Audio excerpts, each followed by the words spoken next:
complejas, pero en cierta medida la experiencia moldean a las personas. Eso significa en la medida en que yo voy saltando obstáculos, más fuerte me voy haciendo para enfrentar las cosas que se vienen. Así que esta va a ser una experiencia que después ustedes van a valorar y les va a dar fuerza para asumir otras cosas en su vida. Ya chicos, vamos a partir. Eh, Estamos en la clase de filosofía con cuarto medio, la clase número 19, y hoy día vamos a continuar con eh, el tema de la segunda unidad que se llama la moral. El objetivo de la clase es conocer el papel de los sentimientos en la moral. Nosotros habíamos dicho en clases anteriores, ¿no es cierto?, que la moral es un rasgo distintivo de los seres humanos, no así de los animales a quienes habíamos señalado que actuaban por instinto más que por un hecho racional, que es lo que en cierta medida nos diferencia a cabalidad. Dentro de este hecho racional se inserta la moral. Nosotros actuamos porque sabemos, ¿no es cierto?, conocemos lo que es lo bueno y lo que es lo malo. Sin embargo, ese actuar, aun cuando sea racional, está muy influenciado por los sentimientos. Y eso es lo que vamos a ver hoy día un poquito como pincelada. ¿Qué dice acá? La conciencia moral, gran parte, está movida. Me dan un segundo que alguien se está conectando.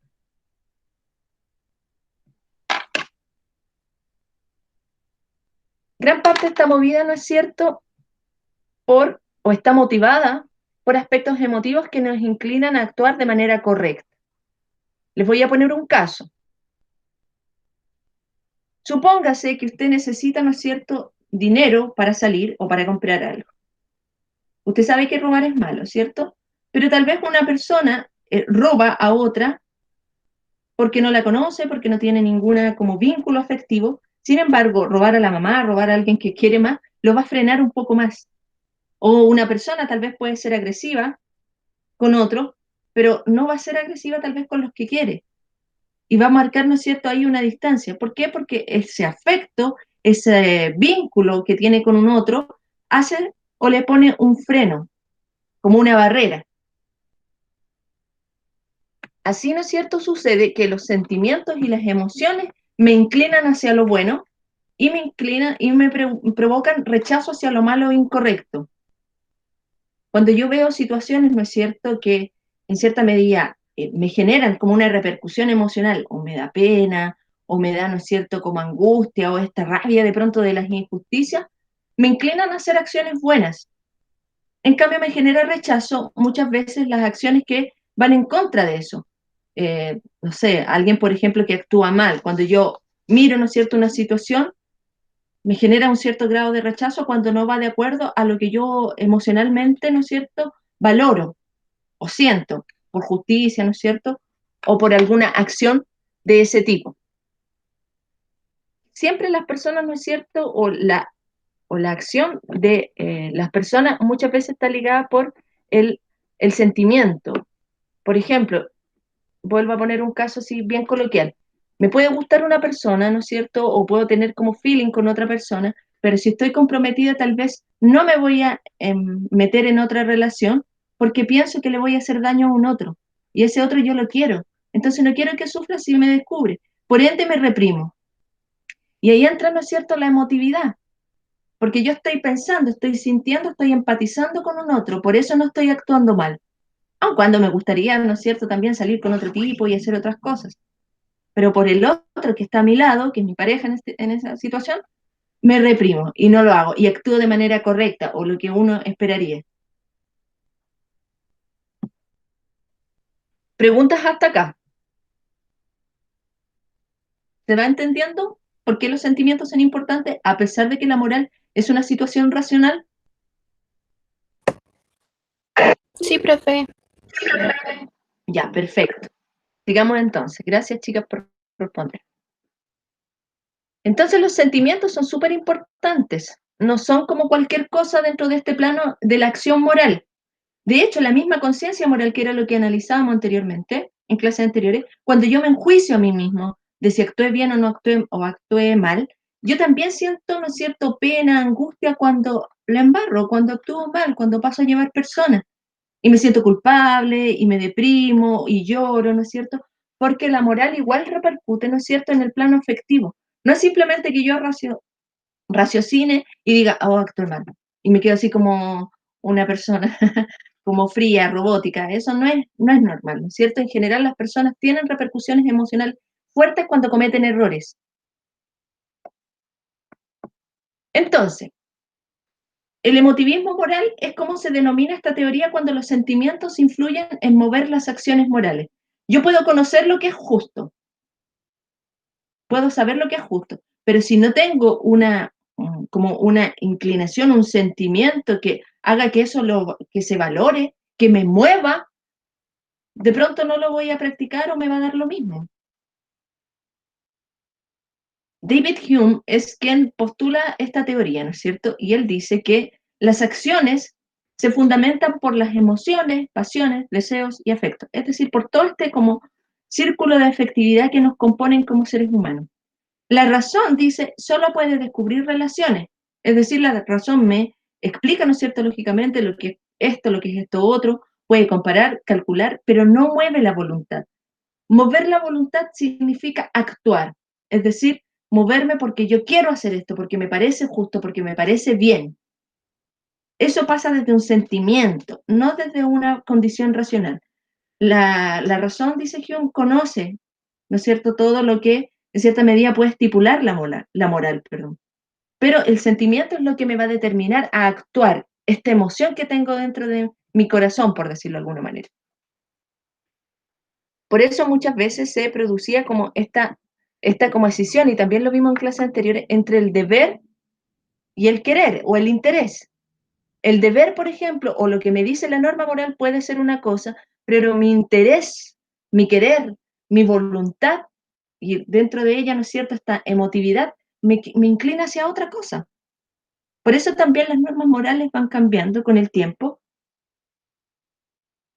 y van sometiéndose a diferentes juicios.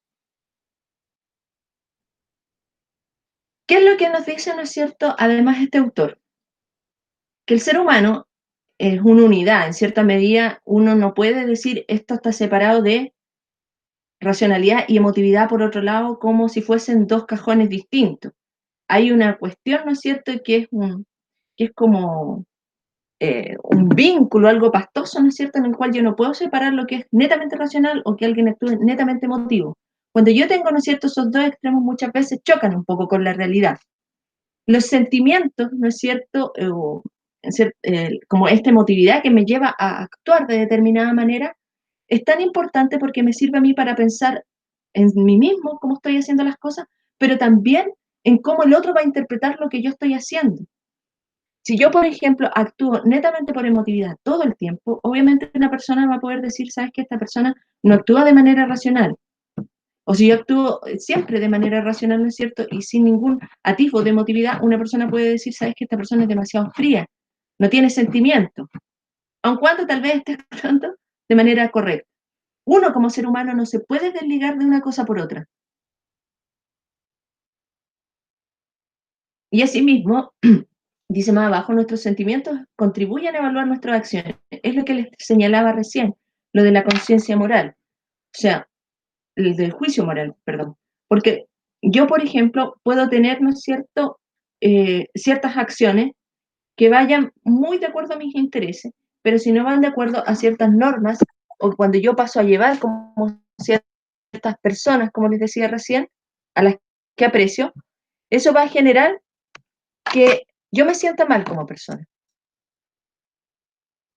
Y va a generar, ¿no es cierto?, que tenga sentimientos encontrados de culpa, de pena, etc. Hasta acá. ¿Dudas? ¿No, no? A ver. No, profe, me dice el Ariel. Ah, la Sofía. Ya, vamos a continuar entonces con el PPT.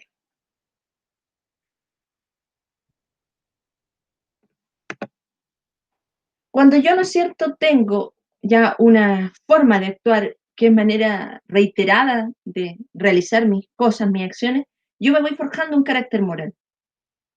Cuando yo todavía, ¿no es cierto?, estoy como para allá, para acá, no tengo claridad respecto a mi forma de ser, porque la moral también es una forma de ser. Y no quiero que suene pacato, pero en cierta medida uno aprende a tener como ciertos principios que no transgrede. Hay gente que ejecuta la moral, ¿no es cierto?, o que se preocupa de ciertas cosas y no de otras porque esas son sus principios que la rigen. Como les decía al principio, cuando empezamos esta unidad, las normas morales pueden ir cambiando con el tiempo, pero los valores que son transversales, que puede ser la justicia, la bondad, ¿no es cierto?, el amor, son transversales. A pesar de que las normas morales vayan cambiando, estos valores siempre están imperando dentro de la naturaleza humana. La justicia, por ejemplo, cómo se ejecutaba en el medioevo, es muy distinta a cómo se ejecuta actualmente.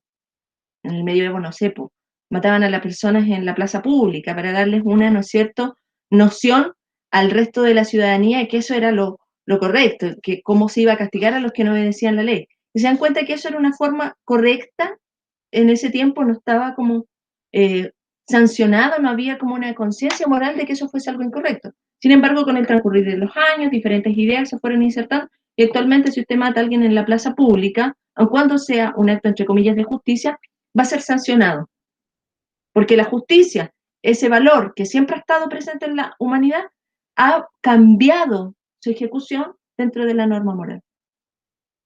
Entonces, el carácter moral va a depender de que usted, ¿no es cierto?, tenga cierta ejecución reiterada de su forma de ser. Y los valores e ideales que usted posea van a determinar sus normas de conducta. Por ejemplo, si yo les quisiera crear una escalera de valores, así como el monito va subiendo una escala, ¿cuál es el valor que para ustedes moral es más importante? La justicia, la comprensión, el amor, la generosidad, la solidaridad. ¿Cuál pondrían primero? ¿Se han puesto a pensar, por ejemplo, cuál es el valor que para ustedes rige más fuertemente en su vida? La fidelidad, por ejemplo, me podría decir alguien. Yo, para mí lo más importante es la fidelidad y que todas las personas que yo quiero, que están cerca de mí, cumplan ese valor. Porque para mí eso es como un principio. Si alguien no es fiel, si alguien no es honesto, no es una persona que para mí valga y yo trato de nunca transar eso. Y eso también está ligado a un sentimiento. Los principios de pronto se vuelven como sentimientos que yo no puedo pasar a llevar. Se transforman en dogmas en algunas personas. Ahora bien, todo esto que estamos hablando de los sentimientos en la moral, ¿no es cierto? Y de cómo la moral, a pesar de ser un hecho racional, también está ligada íntimamente a cómo yo siento ese suceso, se inserta también o está relacionada con cómo la moral se concibe en la sociedad. Y así como existe una conciencia moral en la cual yo mismo me autoanalizo cuando cometo algún error o traspaso, transgredo las normas morales y eso genera una repercusión, asimismo, la moral en la sociedad también recibe como un respaldo de ciertos sucesos que son calificados como erróneos a través del derecho.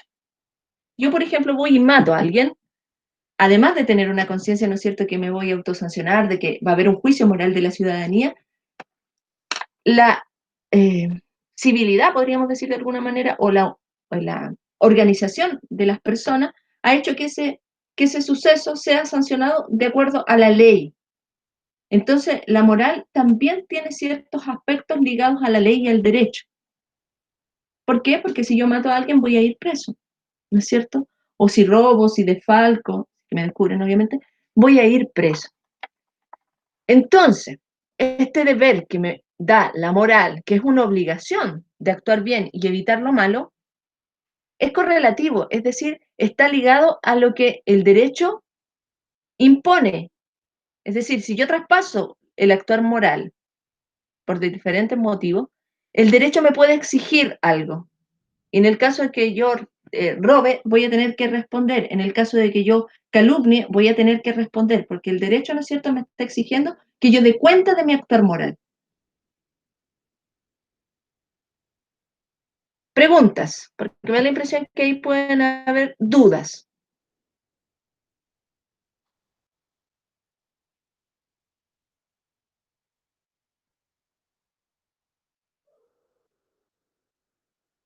¿Preguntas? Tal vez como no me quedó muy claro lo del derecho, Lo del derecho, ya. lo de moral. Ya, vamos a repetirlo, ¿no es cierto?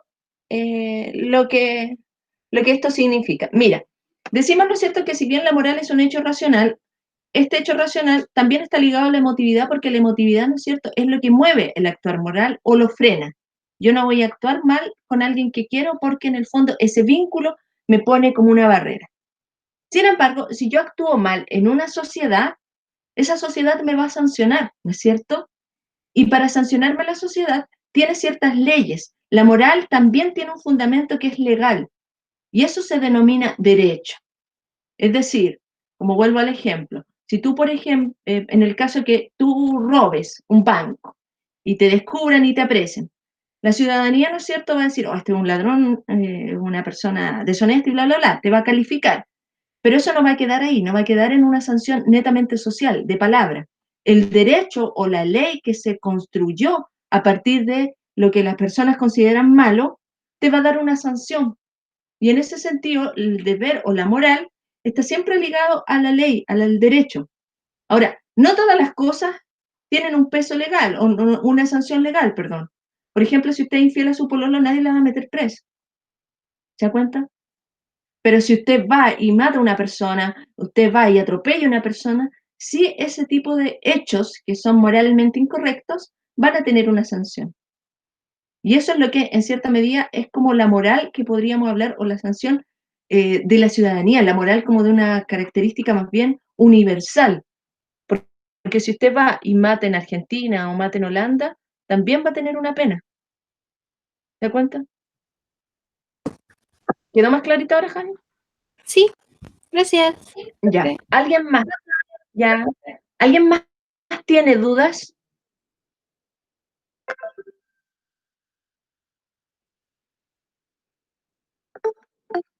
El anuncio. Continuamos entonces. Ahora, el derecho es objetivo. El derecho es, como les decía, debiese ser la ley válida para todos, ¿no? Porque unos tienen como, no debiese haber que nadie sea diferente frente a la ley. Si usted mata, debería ir preso igual que cualquier persona. Sin embargo, existe un derecho subjetivo, y que la verdad es que aquí debía haberle cambiado yo el nombre, pero tiene que ver con como la orden que yo me doy a mí misma, ¿no es cierto?, en la cual yo determino mis actos, que son siempre conscientes, inteligentes y libres. ¿Qué quiere decir esto?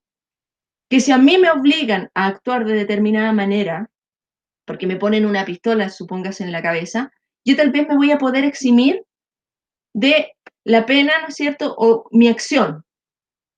¿Qué es lo que les explicaba la otra vez también? Cuando yo, por ejemplo, tengo una persona que tiene ciertas características, no la puedo enjuiciar moralmente.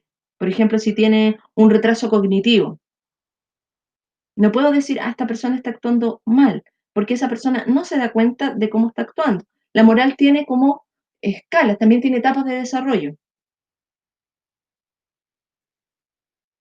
Si no hay dudas, vamos a continuar con la actividad.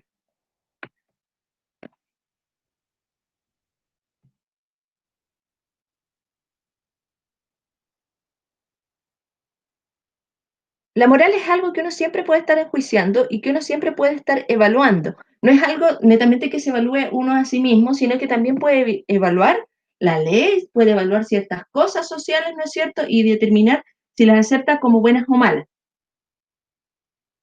Yo les puse un titular, acá está el link si quieren revisar la noticia completa, de una situación que me parece moralmente que se puede enjuiciar, ¿cierto?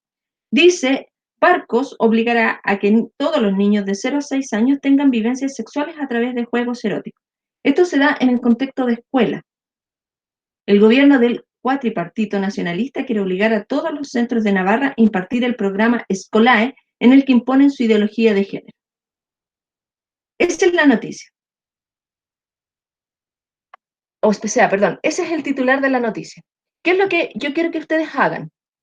Que comente la noticia si le parece que el titular es demasiado escueto o dice muy poco o simplemente aparece así como muy graficado a grandes rasgos, ahí está para que la lea, no es muy larga tampoco la noticia, pero le puedo comentar que es un programa de escuela, ¿no es cierto?, en la cual se está insertando educación sexual para niños desde los 2 años en adelante, desde prekinder, si no me equivoco, no, desde jardines infantiles, pero en la escuela sería desde prekinder en adelante, en las cuales, ¿no es cierto?, se les va a enseñar cierto contenido de carácter sexual. Entonces la pregunta, en el fondo, ética es, ¿usted está de acuerdo con eso? Sí. ¿Por qué sí? Que me dé una respuesta. Y si me dice no, ¿por qué no? Personalmente yo no estoy de acuerdo. Es como mi evaluación moral que haría yo, ética. Sin embargo, usted puede tener un criterio diferente para evaluar esta misma acción. Vuelvo a repetir, las personas pueden tener diferentes jerarquías para establecer juicios morales, porque para usted puede ser lo más importante la justicia y esto tal vez no le impacta tanto, qué sé yo. ¿Por qué es importante que la hagan? Porque la próxima semana, para los que se conectaron un poquito atrasados, vamos a hacer una tarea en clase. Con esta tarea vamos a determinar ya como los objetivos de la segunda unidad y ahí vamos a, entre comillas, cerrar lo que sería el segundo semestre con estas como notas apreciativas que son de logrado, medianamente logrado o por lograr. Y eso va a ser la próxima clase. La próxima clase, como vamos a desarrollar la tarea dentro de la misma clase, nos vamos a conectar tempranito, a las 8:15. Usted desde su cama, si quiere, no hay problema, pero la idea es que esté de temprano porque yo voy a explicar la actividad, me voy a quedar conectada. Cosa si alguien tiene duda, hasta las 9:45, que es cuando se acaba el bloque. Si usted termina antes la tarea, la hacen 10, 15 minutos, 20 minutos, da lo mismo. Usted me dice, Misa está lista, la sube, ¿no es cierto? Y se retira de la clase. Y se va a dormir o a trabajar en otra actividad que tenga tareas, en otra asignatura, perdón. Esa es la modalidad que vamos a hacer la próxima semana y la modalidad que vamos a trabajar derechamente para el segundo semestre si es que seguimos en cuarentena. Chiquillos, ¿dudas sobre la tarea?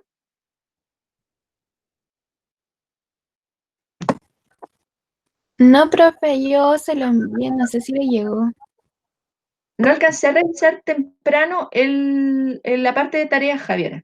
Lo voy a revisar ahora mismo. De las tareas de la clase pasada, que fue la lectura, por ejemplo, solamente tuve 3. Entonces, la idea justamente es eso, que las tareas, esta tarea hay que enviársela. La idea es que sí. La idea es que siempre se envíen, porque así yo les voy poniendo, yo viendo los objetivos si se van logrando o no. Porque no todos los objetivos se los mido de pronto en, ¿cómo se llama?, en las que evalúo, que es como obligatorio. Pero justamente para que no se produzcan estas situaciones en las que algunos las hacen, otros no, vamos a hacer esto de hacer las tareas dentro de la misma clase. Entonces, si nadie, entre comillas, se puede eximir, porque si está conectado y yo no estoy hablando, no estoy haciendo, les voy a enviar la tarea en la próxima clase. Es que en argumentación también. Y si las mandamos en formato Word, sí, en formato Word, mejor, porque a veces cuando lo hacen manuscrito me cuesta un poco determinar como la letra de algunas personas, pero si no pueden hacerlo en Word o les complica, lo escriben nomás y le sacan una foto. Claro, que en argumentación también debe ser lo mismo, pues Camila, porque en argumentación tenemos 3 horas, si tenemos las tareas hechas, a mí me permite ir viendo que el objetivo de la clase se va cumpliendo.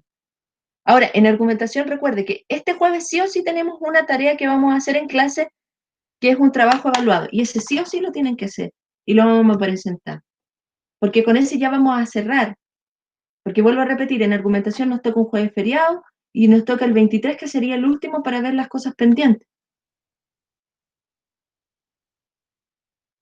Sí, José, en formato Word, vuelvo a repetir. ¿Alguien más tiene dudas?